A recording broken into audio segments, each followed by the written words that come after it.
بسم اللہ الرحمن الرحیم۔ میرے عزیز ہم وطنوں، السلام علیکم۔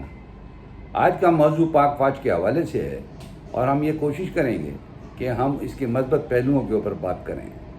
آج یہ وقت آ گیا ہے کہ پاک فوج کی ہم جتنی بھی تعریف کریں وہ کم ہے، کیونکہ آج جو صورتحال اس ملک میں پیدا ہوئی ہے، اس میں ایک واحد طاقت جو constitutionally Islamic republic of Pakistan کے حوالے سے اس کو ایک ستون کا درجہ حاصل ہے اور اس ملک کی بقا اور سلامتی کی ضمانت ہے۔ پاک فوج کے جو رول ہے ہماری زندگی کے اندر، وہ بڑا رول ہے۔ یہ تو سب بھی جانتے ہیں کہ وہ ماس پر جب انڈیا نے حملہ کرنا ہے تو وہ ہمیشہ ان کے سامنے ایک سیسا پلائی دیوار کی حیثیت سے جنگ لڑتے ہیں اور ان کو پسپائی پہ مجبور کرتے ہیں۔ ہار جیت جنگ کی ایک الگ کہانی ہوتی ہے، لوگوں کی تباہی ہوتی ہے اور اس میں ہمارے فوجی شہادت بھی نوش کرتے ہیں، جذبہ وطن کے لیے وہ جانیں بھی قربان کرتے ہیں، اس کو کسی طرح سے بھی فراموش نہیں کیا جا سکتا۔ آج ہم یہ دیکھ رہے ہیں اور کچھ عرصے پہلے ہم یہ سن رہے تھے کہ کیا پاک فوج اور حکمران ایک پیج پہ ہیں۔ یہ ایک سوالیہ نشان تھا جو ہمارے حکمران ماضی کے بار بار اشارے کرتے تھے اور یہ بتانے کی کوشش کرتے تھے کہ یہ پاک فوج شاید پاکستان کی فوج نہیں۔ لیکن جب prime minister Imran Khan election جیتے اور پرائم منسٹر بنے تو انہوں نے اپنے تعلقات پاک فوج سے بہت دوستانہ، اخلاقی طور پہ اور ایک دوسرے کے مشورے کے ساتھ اس ملک کو لے جانے کی بات کی، جو ایک پہلو بڑا مثبت سامنے آیا۔ ہر محاذ پہ، چاہے وہ سیاسی ہو، چاہے وہ معاشی ہو، چاہے وہ ملکی ہو، ہر طرح پاک فوج اپنا پوائنٹ ویو دیتی ہے تاکہ کوئی بھی فیصلے حکومتی طرف سے کیے جائیں اس میں سارے معاملات کو ایک نظر سے بہتر طریقے سے فیصلے کرنے کی صلاحیت پیدا ہو سکے۔ تو اس میں کوئی بری بات نہیں ہے، اور کیونکہ پاک فوج بھی تو ہماری عوام کے ہی جوان اس فوج میں جاتے ہیں، ہم پاکستانی ہی تو اس کے اندر کام کرتے ہیں، اور ہمارے جو جذبہ ہے اور جو ٹریننگ ہے اور جو ڈسپلن ہے وہ دنیا کے اندر ہر قوم نے اور ہر ملک نے مانا ہے کہ پاکستان فوج ہر لحاظ سے نمبر 1 فوج ہے۔ آئیے ہم اندرونی معاملات کی طرف چلتے ہیں اور یہ دیکھتے ہیں کہ پاک فوج کس وقت اور کس طرح اس عوام کو بچانے اور ریسکیو کرنے کے لیے آئی۔ سب سے پہلے تو ہم یہ کہتے ہیں جب بھی پاکستان کے اندر سیلاب آئے تو واحد ایک ادارہ ہے پاک فوج کا جو ہمہ وقت اس عوام کو بچانے کے لیے اپنی جانوں کی پرواہ نہیں کرتا اور ریسکیو کرنے کی کوشش کرتا ہے، اور دوسرے ادارے جو اس کے لیے مامور ہوتے ہیں اور سارا سال سے اس پہ کام کرتے ہیں، ان کی ایفیشنسی، ان کی کیپیسٹی، ان کے کام کرنے کا طریقہ دیکھا جائے تو میں سمجھتا ہوں کہ صرف افسوس کرنے کے علاوہ کچھ نہیں، اور مجبوراً یہ کہنا پڑتا ہے کہ یہی ایسے لوگ ہیں جنہوں نے اس ملک میں تباہی پھیلائی، اور ان کو ان محکموں میں رہنے کی کوئی حق نہیں ہے جن کی اندر یہ بھی جذبہ نہ ہو کہ اپنی ذمہ داریاں کس طرح سے نبھائی جائیں۔ بہرحال پاک فوج ہمیشہ کھڑی رہی اور عوام کے ساتھ انہوں نے یہاں تک کیا کہ اپنی جانیں قربان کر دی اور سیلاب سے لوگوں کو نکالا، محفوظ جگہ پہ پہنچایا۔ ساتھ ساتھ یہ بھی میں آپ کو بتاتا چلوں کہ انہوں نے اس عوام کے مال اور جان و مال تو بچائی، ان کے اسباب، اثاثے، ان تک کو بھی انہوں نے تحفظ دیا تاکہ کوئی لوٹرز، بدماش اس موقع پہ جو فائدہ اٹھاتے ہیں وہ ان کو تباہ برباد نہ کرتے۔ بہرحال یہ ہمارے ملک کا ایک المیہ رہا ہے، اس کے اوپر جس کو بھی بات کریں گے وہ سب اس کو جانتے ہیں۔ دوسری بات میں آپ کو بتاتا ہوں، زلزلہ آیا کشمیر کے پاس، ایک بہت بڑا زلزلہ آیا جس میں کافی ہزاروں کی تعداد میں لوگ شہید ہوئے، اور اس میں بھی یہ آرمی تھی جس نے سب سے پہلے رسپانس کیا اور وہاں پہ جا کے ریسکیو کیے۔ اس میں کوئی شک نہیں ہے، پاکستان عوام آرمی کے پیچھے کھڑی تھی اور ان کے ساتھ وہ سب کچھ مدد کر رہی تھی، لیکن فرنٹ لائن میں ہماری آرمی سب سے آگے کام کر رہی تھی۔ اب تیسرا مارکہ میں آپ کے سامنے ذکر کرتا ہوں، اور وہ مارکہ یہ ہے کہ دہشت گردوں کی صفائی آرمی نے کی۔ بہت سارے ہمارے جنرل اور جوان شہید ہوئے، عوام بھی شہید ہوئے، لیکن فوج کے حوالے سے میں بات کر رہا ہوں، لہذا جو شہید ہوئے وہ ایک بڑے مرتبہ پہ گئے اور انہوں نے اپنی ملک میں ان بدماشوں، ان انڈین ایجنٹس، ان را کے ایجنٹس، موساد کے ایجنٹ، CIA کے ایجنٹس کے خلاف ایک جنگ کی، اور گھریلو جنگ جو ہے وہ بارڈر کی جنگ سے زیادہ خطرناک ہوتی ہے، اور اس میں اموات کا بہت خطرہ ہوتا ہے۔ لہٰذا عوام کو بچاتے ہوئے ان دہشت گردوں کو صفایا کرنا جو سال اور سال سے ہمارے ملک میں دہشت گردی پھیلا رہے تھے، اور اس طرح سے پاکستان کی فوج نے ان کا صفایا کیا۔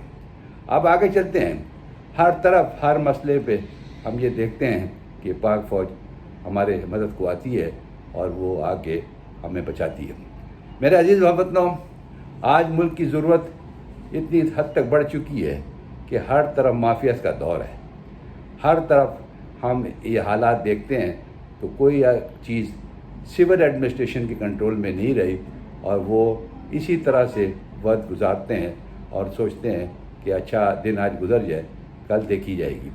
کرپشن ٹاپ پہ، کوئی لمٹ اگر آپ کرتے ہیں تو وہ بھی آج کراس ہو گئی۔ یہاں تک کرونا وائرس کے حوالے سے میں کہتا ہوں کہ اتنی شدت اختیار کر چکا تھا، جب بھی ہمارے لوگ کرپشن سے باز نہیں آئے، ہمارے لوگ برائی سے باز نہیں آئے، جیو کے اڈے کھلے ہوئے تھے، عیاشیاں ہو رہی تھی، شراب کی بوتلیں بک رہی تھیں، عورتوں کی عصمت درازی ہو رہی تھی، اور جو بھی دنیا کی فروقات اور بدکاریاں ہیں، وہ اس کرونا وائرس میں ان لوگوں کو اتنا بھی ڈر نہیں تھا، اور ان لوگوں کے اندر اتنا بھی وہ خوف الہی نہیں تھا کہ لوگ مر رہے ہیں، دنیا میں تباہی مچی ہوئی ہے، کم سے کم ہم توبہ کر لیں اور اس بات سے باز آ جائے۔ یہاں تک کہ ڈاکہ بھی ہوتے رہے، لوگوں کو لوٹا بھی جاتا رہا، لوگوں کو قتل بھی کر دیا جاتا تھا، اور قانون کی کوئی نام کی چیز شہروں کے اندر نظر نہیں آ رہی تھی، اور صورتحال آج بھی ویسی کی ویسی ہے جیسے کہ میں پہلے عرض کر چکا ہوں۔ میرے عزیز بھائیوں، میرا مقصد صرف بتانے کا یہ ہے کہ پاک فوج ہمیشہ ہماری مدد کو آئی، اور آج میں سمجھتا ہوں کہ پاک فوج کی بہت ضرورت ہے ان بڑے بڑے شہروں میں جہاں پر ظلم کی انتہا ہو گئی۔ پولیس اور جرائم پیشہ افراد ایک پیج میں ہیں، وہ جرائم پیشہ افراد پولیس کے اندر بھی بڑھتی ہوئے ہیں، تھانوں کو وہ اپنے یا رہال بنایا ہوا ہے، ان کو وہ پیسہ دیتے ہیں اور تھانے والے ان کا کچھ نہیں کرتے اور سپورٹ کرتے ہیں۔ غریب آدمی لٹ گیا، ان کے بچے تباہ ہو گئے، نشے کے عادی انہوں نے بنا دیا۔ ہر وہ نشہ جو دنیا میں بین ہے وہ پاکستان کے شہروں کے اندر بکتا ہے، چاہے وہ پوش علاقہ ہو، چاہے وہ غریب علاقہ ہو، ہر آدمی اس کو استعمال کر رہا ہے۔ اس وقت ضرورت ہے کہ پولیس والوں پہ بھروسہ نہ کیا جائے اور فوج کو بلایا جائے تاکہ وہ ان کا کلین اپ کرے۔ میری گزارش تو یہ ہے کہ اس کے اندر کوئی لمبی چوڑی مسئلے مسائل ہمارے سامنے نہیں آئیں گے۔ اگر ایک دفعہ فوج ذمہ داری لے لے کہ جناب ہم ان کو صاف کریں گے، تو ایک سمپل سا فارمولہ میں یہاں بتاتا ہوں جو پریکٹیکلی امریکہ نیو یارک کے اندر استعمال ہوا، جس کے اندر انہوں نے کچھ ہی دنوں میں ایک measure of America north new York کے میئر نے وہ چیزیں کیں جس سے تقریباً یہ مافیا ختم ہو گیا، اور پھر جو ان کا ہیڈ تھا جو کوئی کلو نہیں چھوڑتا تھا وہ بھی گرفتار ہوا، اور پھر اس کو سزا ہوئی اور پھر وہ جیل میں مارا گیا۔ میرے عزیز ہم-وطنوں، اس کا بتانے کا مقصد یہ تھا کہ کچھ عرصے پہلے آپ نے دیکھا ہوگا کہ آرمی عدالتیں بنی تھیں۔ ہمارے سیاستدان بہت مشکل سے انہوں نے پرمیشن دی آرمی کو کہ وہ آرمی عدالتیں بنائیں۔ 2 سال کے لیے تھی، لیکن 2 سال کے اندر اس آرمی نے سارے فیصلے کیے۔ جن کو وہ گرفتار کرتے تھے دہشت گردوں کو، ان کو فوراً انصاف دیا جاتا تھا، اور اس کے بعد ان کو سزائیں، یا اگر وہ انوالو نہیں ہے تو چھوڑ دیا جاتا تھا۔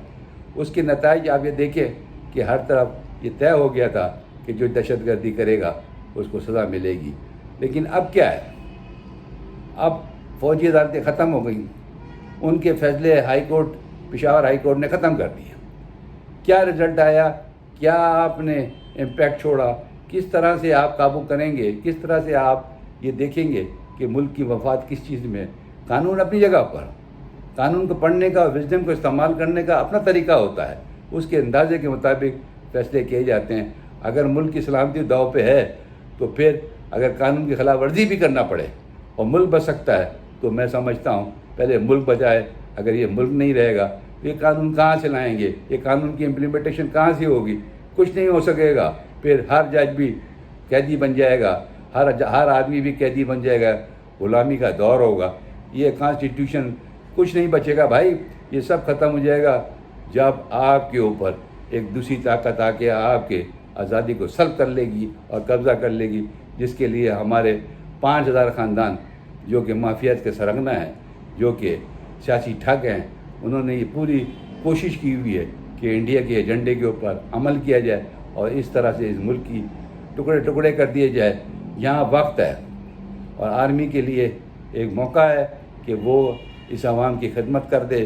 یہ عوام کے اوپر وہ احسان کریں گے کہ ان مصیبتوں سے ان کی نجات ہے، ان کی نئی پود کو بچا لیں تاکہ آنے والے دنوں میں یہ پود ایک اچھا فوجی بن سکے، ایک اچھا شہری بن سکے، ملک کی حب وطن بن سکے. آج جس سے بھی بات کریں وہ یہ کہتا ہے کہ پاکستان نے ہمیں دیا کیا. یہ ایسا سوال ہے اور ایسا ہمارا مائنڈ سیٹ بن گیا ہے جس میں یہ دیکھ کے افسوس ہوتا ہے کہ آیا ہم اپنے سارے ماضی کے معاملات کو بھلا چکے ہیں. ہم اس ملک کی کیا عزت کرتے ہیں، ہم اس ملک کی کیا قدر کرتے ہیں. ہم بار بار چلا رہے ہیں، ہم بار بار کہہ رہے ہیں یہ میڈیا کیا ہے، یہ سوشل میڈیا پہ کیا ہو رہا ہے. کوئی کسی کی تعریف کر رہا ہے، کوئی کسی کی طرف کا تعریف کر رہا ہے. دنیا کی جنگوں کی باتیں ہو رہی ہیں، دنیا کے نقشوں کے اوپر پاکستان کی فوج کی حکمت عملی کی باتیں ہو رہی ہیں. سو کالڈ ایکسپرٹس وہ ٹی وی چینل سے بیٹھ جاتے ہیں اور یہاں تک وہ بتا دیتے ہیں کہ فوج کو اس طرح کرنا چاہیے، اس طرح کرنا. ارے بھائی، فوج ایک بہت ڈسپلنڈ ادارہ ہے. فوج کے اندر بڑے اچھے اچھے افسران بیٹھے ہوئے ہیں، ایک پورا تھنک ٹینک بیٹھا ہوا ہے. وہ آپ ان کو کیا بتا رہے ہیں؟ وہ تو ہر منٹ کی مانیٹرنگ کر رہے ہیں. آپ تو ٹی وی چینل آج میں آدھے گھنٹے میں پوری جنگ لڑ لیتے ہیں. لیکن ایسا نہیں ہوتا ہے. پاکستان فوج ہمیشہ یہ سوچتی ہے اور روز کی بنیاد کے اوپر ہر منٹ کی مانیٹرنگ ہو رہی ہوتی ہے. وہ یہ سمجھتے ہیں اور جو وہ فیصلہ کریں گے ان کو کرنے کا حق ہے اور وہ ملک کی دفاع کے لیے کچھ بھی کر سکتے ہیں، کیونکہ ان کے سب سے پہلے ان کے سامنے پاکستان فرسٹ ہے اور اسی طرح سے وہ اس ملک کو بچا سکتے ہیں. ہمارے اساس ہماری ایکسپرٹیز زیرو ہے. ٹی وی چینلز پہ ہر آدمی ایکسپرٹی بن کے بیٹھا ہوا ہے، سوشل میڈیا پر ہر ایکسپرٹی بنا ہوا ہے. کوئی شخص بھی اس پوری زندگی کے اندر جو ان کے تجربے ہیں اس کے اندر انہوں نے کوئی جنگ بھی نہیں دیکھی ہوگی، لیکن پھر بھی وہ جنگ کے جو محاذ ہیں اور جو جنگ کی اسٹریٹجی ہے اس کو ڈسکس کرتے ہیں. کچھ تو یہاں تک چلے جاتے ہیں کہ کہتے ہیں کہ اس طرح سے ہونا چاہیے جیسے وہ کہہ رہے ہیں. ارے بھائی، آپ کون ہیں؟ ہماری فوج کا چیف آف آرمی اسٹاف ہے، ہمارے پورے جنرلز ہیں، ان کی ایک بہت تھنک ٹینک ہے. وہ ہر لمحے کو جب مانیٹرنگ کر رہے ہیں تو ان کے پاس جو حکمت ملی ہوگی کہ آپ کو بتانے آئیں گے یا آپ سے پوچھنے آئیں گے. وہ وقت کے ساتھ ساتھ جو بھی ضرورت ہوتی ہے اس کے اوپر وہ عمل کرتے ہیں. اور اللہ تعالیٰ ہماری فوج پہ اپنا کرم کرے، اپنی رحمت کرے، اس عوام کے اوپر کرم کرے. اور فوج کو اس عوام کے لیے ایک دفعہ پھر شہروں میں آنا پڑے گا اور یہ دیکھنا پڑے گا کہ کون لوگ ان کے لوگوں حب وطن لوگوں کو تباہ و برباد کر رہے ہیں. ورنہ یہ سول ایڈمنسٹریشن، یہ بیوروکریٹس نے تباہی مچائی ہوئی ہے، پولیس نے تباہی مچائی ہوئی ہے. کوئی آدمی سیف نہیں ہے. میری ریکویسٹ ہے پرائم منسٹر صاحب سے بھی اور چیف آف آرمی اسٹاف سے کہ اس کے اوپر ایک قدم اٹھایا جائے اور اس کو اس انداز سے دیکھا جائے کہ ان لوگوں کو مکمل خاتمہ کیا جائے. اور جب یہ خاتمہ ہوگا تو میں سمجھتا ہوں کہ پاکستان کی اندر اور باہر دونوں طرف سکون ہو جائے گا اور ہم ایک بڑے انتشار سے بچ جائیں گے جو ہمارے شہر کے اندر، ہمارے گھروں کے اندر، ہمارے صوبوں کے اندر پیدا ہو رہے ہیں. اس کو بچنے کے لیے صرف فوج ہی اس کا حل ہے. ادروائز اللہ خیر صلاح. ہم اللہ سے یہی دعا کریں گے اب جو تیری مرضی ہے وہ کر، اور جو اللہ کی مرضی ہوگی پھر اس کو ہم نے بھگتنا ہوگا. ابھی تو ہم کورونا وائرس سے ہی نہیں سنبھل سکیں تو آگے کیا سنبھلیں گے. اللہ تعالیٰ ہم پہ رحم کرے، کرم کرے. اسی کے ساتھ میں بات ختم کرتا. پاک فوج زندہ باد، پاکستان زندہ باد.